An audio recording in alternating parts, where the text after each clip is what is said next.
uh-ohs, as I would call them. Uh-oh. Uh-oh. Uh-oh. Uh-oh. Uh-oh. Uh-oh. Uh-oh. Because I'm nice. Please don't tell anyone how I live.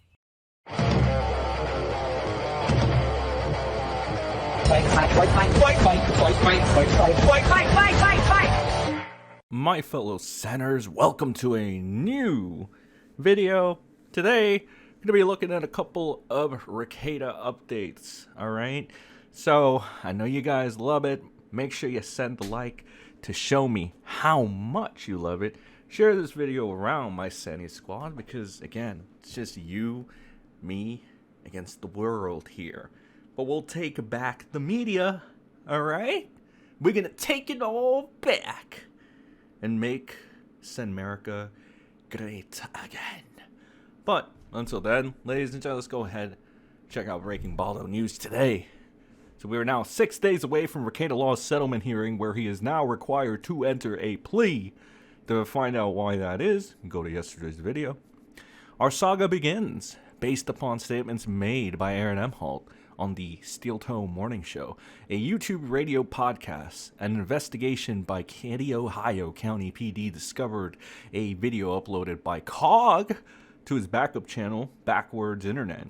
Cog had previously mirrored an exact copy of the infamous Coke stream made days prior, where RekietaLaw acted highly erratically and appeared to have cocaine visibly under his nose.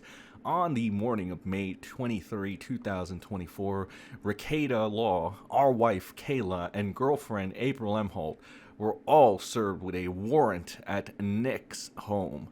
During the search, 28.8 grams of cocaine, ketamine, and an unknown brown substance was bagged alongside considerable drug paraphernalia. All were arrested and charged with various degrees of felony charges and misdemeanor illicit weapons and child neglect charges. During the arrests, salacious details were revealed, such as officers noting the home was extremely cluttered. There were clothes everywhere, dirty dishes, dust, and an overall dirty home. And that Detective Pomplin noted several injuries to the arms of Nicholas Rekieta that appeared consistent with sores that are common with controlled substance users. Nick admitted without counsel that the bedroom where the drugs were found was his bedroom and made the false claim that April Emholt was merely a visitor, which Nick himself has since discredited by admitting they were romantically involved and that she lived literally, that's right, literally next door. Nick represented himself at his arraignment and claimed to be the counsel for his wife Kayla and girlfriend April Emholt. All were given bond and released. Count one is second-degree possession, 25 grams or more of cocaine or methamphetamine. This is in violation of Minnesota Statute 152.022, subdivision 2, print A, print 1. The maximum sentence for that count is 25 years in prison and or a $500,000 fine. Count 2 is possession of ammunition or any firearm with the user of controlled substances. This is a gross misdemeanor, so the maximum sentence is 364 days in the Katy County Jail and or a $3,000 fine. Count 3, endangerment of a child when present with a sale or possession of a controlled substance. Again, a gross misdemeanor. So let's see some of the comments to this. As you can see here, Breaking Baldo has the documents as well. So we have here a commenter saying, I don't know if I'm a bad person for this, but I hope he chooses not guilty. Breaking Baldo says it's the best course of action for transparency of the state. Nick has made many disparaging comments about Minnesota's authorities, claiming corruption and conspiracy. And I went over this yesterday, mostly from the point of view of the audience member that likes to be entertained. Because, I mean, while this is I would say a serious situation due to the fact that the children, again, are the actual victims, no matter how Nick wants to try to portray himself to be the victim, it's actually his kids. Why are they the victim, Nick? Oh, because of you and your fucking decisions. Wow, that's insane. How are you going to deflect that one, pal? Don't know. I'm sure you'll find a way. The nose knows no bounds. But again, that other entertainment aspect people see on the interwebs, right? They would want this to continue simply for that, all right? It's the way of the lol cow, really, and Nick meets all the criteria. I think this person might detail it pretty well. It says, if you ever been exposed to a narcissist trust fund baby for long periods, you recognize this behavior almost instantly. In his world, his intentions are good, and thus justified, and everyone else against him is simply wrong. It's a self-reinforced delusion built up over many, many years. People who think he is just going to snap out of it don't understand the pathos of this mentally ill individual.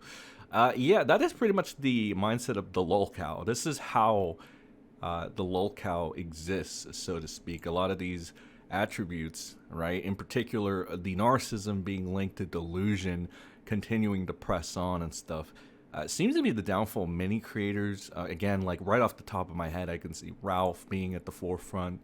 If you remember, Ralph was actually kind of making a little bit of a comeback at one point. Even some sector tards were welcoming him back with open arms for whatever reason, even though they went ahead and just called him a pedophile for years. But whatever, it was all it took for Ralph to get a semi-redemption arc was turning on the Groypers, and then all of a sudden, like, you know, I guess he kind of ruined it again because he went back to his old ways. But for that brief second, Ralph gave away his narcissism and was a little humbled. Right. We've also seen redemption arcs. I've heard like people from Warski from the casino. According to some people I've seen, he's had a redemption arc, or he's currently in a redemption arc. I think the sobriety and the willingness to be able to get out of that is, you know, I guess living proof or a testament to it. But yeah, there you go. So anyway, this person said he'll bitch out, take the guilty plea, we'll get the body cam, and then 2 months later, it's the divorce arc time, baby. Let's go. The best part is either that or he goes to trial, then jail. Suffer, Baldo. The look he had on his face during the proceeding was priceless, completely justified defeat and humiliation. And finally, a great summary for people just jumping in. Great work as always, BBN. Yeah, and that's what I hope to do with my channel as well. But in case you want the details, the nitty-gritty, the live reactions as this unfolds, we're currently in season 2 of Breaking Baldo. There's the Rekieta playlist. Season 1 is all up there, and we're on season 2 now. I don't know, looking by how it's going, and Nick's behavior might be renewed for another 2 seasons, pal, but we'll see what happens. But no, going in, get LawTube's point of view. Sean in particular, LawTube Sean, potentially criminal on YouTube. Funny guy, fun guy. Seems very informative, at least to me. And I think a good number of people think the same. So if you haven't given him a watch, go check him out. Go check out Uncivil Legal Mindset. You know, they actually know what they're talking about. Nate the lawyer. Same can't be said for Rekieta, Viva Frey, and unfortunately Robert Barnes, who, I don't know if Barnes is out of the hospital or anything yet, but I don't know, but take care, and hope to see your new refined take on this situation, Mr. Barnes. And they're gone. It's time for the OG of LawTube to educate the rest of LawTube. Rekieta's already won. Anyway, continuing, LawTube Sean, aka potentially criminal, gives his scathing verdict on RekietaLaw's abysmal attempt at the interlocutory appeal. He's particularly critical of Nick's lawyers, Francis White, for abject failure to follow appellate practice in Minnesota. So, this was yesterday. This user says Nick was denied again. And then they make a little edit.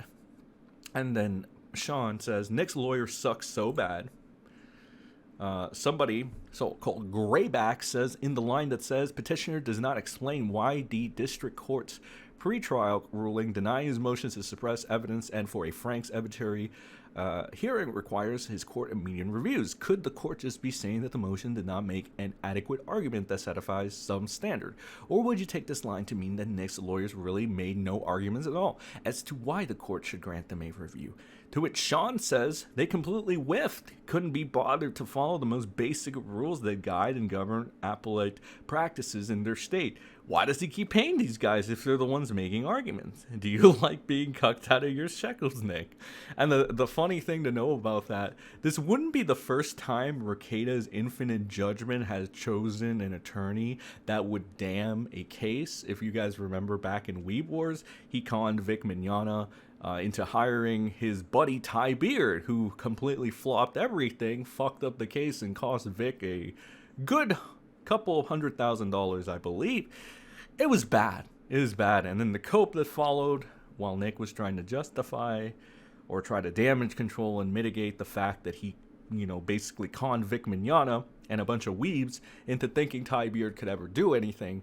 I mean, it was just kind of pathetic. You know, again, Nick has a pattern of this. I just wanted to reiterate that. And then this user says, what are the chances that Rackets basically created it and the lawyers filed for him? All the seething about Aaron and these filings indicate to me that the lawyers are being browbeaten into filing these dog shit appeals and such. So where Sean says, if they're doing it that way, they're the stupidest sons of bitches ever. Your ass is attached to everything that has your signature. You're literally speaking the words that are on the pages. To appease Nick by looking like incompetent fucks is a weird way to protect your brand. So they gotta love Sean. Alright, Sean is a good guy. Sean! Nick wished him $1 million. And finally, to wrap this up, from Rekieta's locals page, Rekieta, via his paid locals page, announces the end of his CPS case and that full legal custody of his children has been restored to Kayla and himself.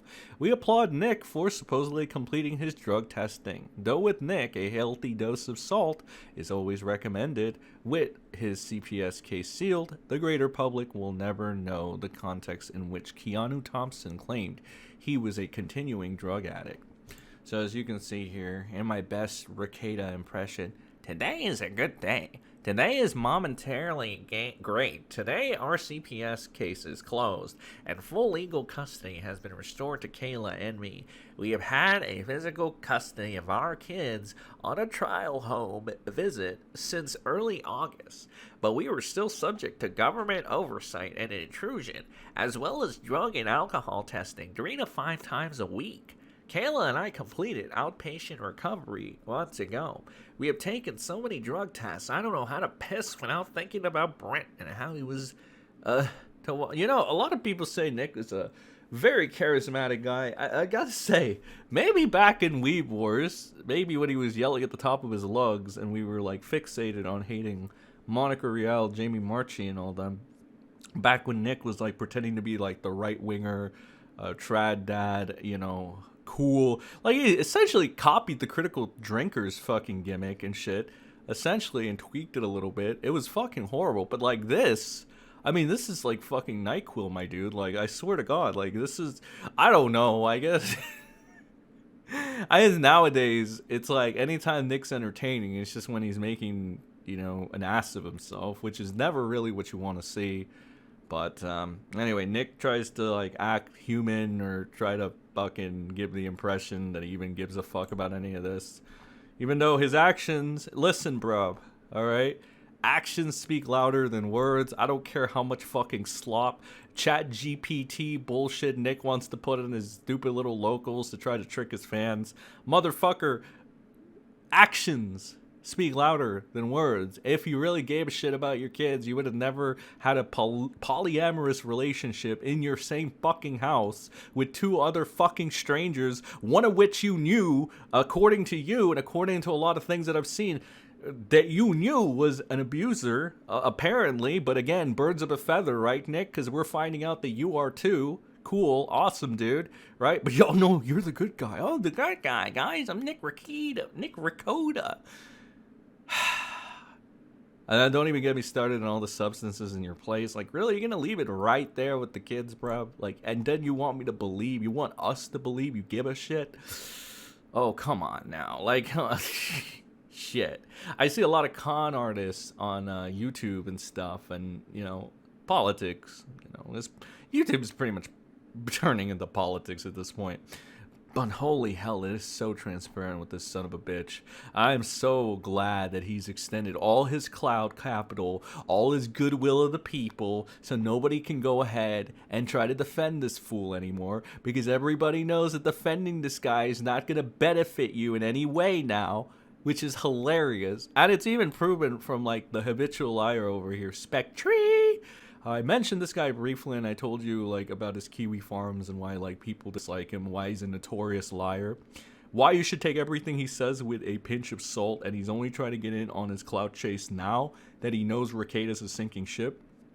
So, again, just they had a little bit of a back and forth. I was actually thinking of covering this, but then I'm like, God, it's fucking Spectre. You know, this was actually like two tards fighting each other. Two liar tards fighting each other. Like, I've said this before. Like, these motherfuckers are so alike. It's hilarious. The only difference is that Spectre is a literal autist. Like, he's so stupid. He's been trying to grift and make a name for himself for like 10 years and stuff. You know, he was kissing my ass 5 years ago until I had a problem with Rekieta. And then all of a sudden he switched up to the pedo jacketing shit like many other people do. So, you know, there's that. But, like, it's fucking fascinating. This guy got ran off of Kiwi Farms because he fucking kept giving them a bad reputation with all the fucking lies or half-truths or whatever. Josh did a great segment. I'll play a little more of it right here. Spectre is someone who managed to earn a very rare position on my shit list because he insisted on saying we. He used the royal we anytime he referred to, like, his opinion, and then the forum. Like, he would, like, become the forum's advocate in specific instances and make claims which were not true while saying we, as in him plus the forum. And I hate that. And I think, actually, I hated Brian Dunn, King of Pole, for the same exact reason. Like, stop. There is no we. It's you, motherfucker. You are the we, the French we. It's you and your opinion. And when you say we and you pretend that you know things you don't, it's like, whoa, buddy, I don't know who the fuck you think you are, but it ain't no we, okay? Like, calm down. And he refused. He did this multiple times to the point where I still remember this. And I had to add, like, a special disclaimer to his profile saying that, like, everything I say is wrong and I do not represent the Kiwi Farms in any way. Like, I had to make that very explicit, and people thought it was like a joke he had put there himself, but no, I actually forced that on him so that there would always, if someone screenshotted this dumbest shit he was saying, nobody would have any false pretense that the little verified check mark next to his name meant that he spoke for anyone except himself. And I don't think he even does that half the time, because he's like, he does digging. He thinks he's like a spec ops, you know, Marine Corps infosec, like, digital surgeon extracting the delicate data from behind enemy lines and shit. And then he'll, like, extrapolate on that so far beyond what is reasonable and present it as substantiated fact when it's not. Like, you have one document, and it says one thing, and it doesn't say anything else. So I don't know how the fuck you get from point A to point B. The only thing I can, like, sometimes he'll get useful stuff. Like he'll call the courthouse in Virginia, and it'll say, like, hello, is there an active charge against Ethan Ralph? And the court will say, yes, there is. And it's like, okay, and that's substantiated. But he'll take that, like, eight steps from what it is and say, like, oh, they, I can't remember the specifics because it's bullshit, and I didn't commit it to long-term memory. As I said, my memory is very bad, but he'll say, like, oh, they said this. And it's like, motherfucker, the call is right there. I listened to it myself. They did not mention that at all. So that pretty much describes what a Spectre is. There's a lot more. Maybe we'll make fun of him at a future date, because I think it would be funny. This is literally an unsuccessful Nick Rekieta, an unsuccessful EVS trying to go with Rekieta. It's fucking hilarious. Like, it's so funny. Either way, that's pretty much all I have for this update, ladies and gentlemen. We're going to be going over more and in depth on our Friday show. All right, we do it 8:15 Central, 9:15 Eastern. We don't care about the West Coasters, unless they're part of the SENI squad. But you still got to do the math yourself. Anyway, chat, SENI squad, my fellow SENers, I will see you all in the next video. Please send a like, share, and do whatever you gotta do so that we can grow the Senpire. And until next time, guys, please always remember, don't be rackets. Is they go and talk to some counselors, whatever. They identify their problems. They're like, "Hi, John. Why can you not, in any way, sustain any employment?" Well, because I can't stop masturbating. Thought of children. Holy shit! Can't stop masturbating in public. Look, John, that's fucking gross. Like, why can you not do that? He's like, because I'm disabled. You're not disabled. That's not disabled, John. Disabled is you can't walk. Fucked up is you can't stop doing what you do. Wait a minute. They're sitting there like, we want to employ this guy. He's got a good recommendation. He's got all this stuff. You just can't. Because even when he applies for garbage, all we can think of is, will he fuck the garbage? Will we feel bad about it? The answer to both those questions is obviously yes. This guy is begging me to save his life. Me, because you know why? His dad won't do it. His mom won't do it. His girlfriend won't do it. His ex-girlfriend won't do it. I don't know if he has a girlfriend or an ex-girlfriend. His boyfriend and ex-boyfriend that he met at Super America or whatever, they won't do it. Siblings won't do it. The state won't do it. Teachers won't do it. Priests won't do it. Nobody on earth would save this guy's life, including himself. Because YouTuber. YouTuber spends a bunch of time. It's like, hey man, it's not that bad. It's not that bad. I know life sucks right now. I know it's hard to connect with your family. I know you're fucking disconnected. I know it's an insurmountable amount of life. Let me help you. How do I get you connected to your family? What is it? What is it? $1,000 bus ticket?